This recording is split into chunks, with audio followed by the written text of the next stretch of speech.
ஜனவரி 20ஆம் தேதிக்கான ஜீவ ஊற்று வேத தியானம் சங்கீதம் 7:9. துன்மார்க்கனுடைய பொல்லாங்கு ஒளிவதாக, நீதிமானை ஸ்திரப்படுத்துவீராக. நீதி உள்ளவராய் இருக்கிற தேவரீர் இருதயங்களையும் உள்ளிந்திரியங்களையும் சோதித்தருகிறவர் என்பதே.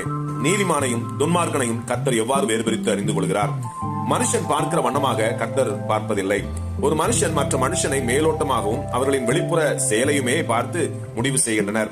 வேதாகமத்தில் அன்னாள் என்ற தேவ மனுஷி தன் மன கிளேசத்து நிமித்தமாய் தேவ சமூகத்தில் அழுது மன்றாடி ஜபிக்கிறாள். இதை பார்த்த பிரதான ஆசாரியன் ஏலி அவள் குடித்து வெறித்திருக்கிறாள் என்று கருதி அவளை கடிந்து கொள்கிறார். இதுதான் பிற மனிதனை குறித்து மற்ற மனிதர்களின் பார்வை. ஆகவே கர்த்தர் யோவான் 7:24 தோற்றத்தின்படி தீர்ப்பு செய்யாமல் நீதியின்படி தீர்ப்பு செய்யுங்கள் என்றார். நம்மை சிருஷ்டித்தவராகிய தேவன் துன்மார்க்கனையும் நீதிமானையும் எவ்வாறு பிரித்தருகிறார் என்றால், ஆதியாகமம் 6:5 அவன் இருதயத்து நினைவுகளின் தோற்றமெல்லாம் நித்தமும் பொல்லாததே என்றும் கர்த்தர் கண்டு என்று குறிப்பிடுவதை கவனியுங்கள். ஆம், கர்த்தர் ஒரு மனிதனை அவனுடைய இருதயத்தின் நினைவுகளையும் யோசனைகளையும் ஆழமாய் அலசி பார்க்கிறார்.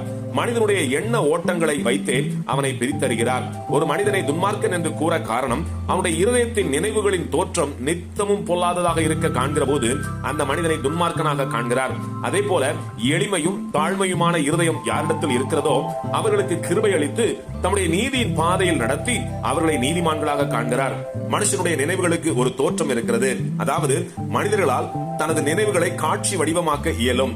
இருதயத்தில் தோன்றும் நினைவுகளின் காட்சிகளை மற்ற மனிதர்களால் அறியவே இயலாது.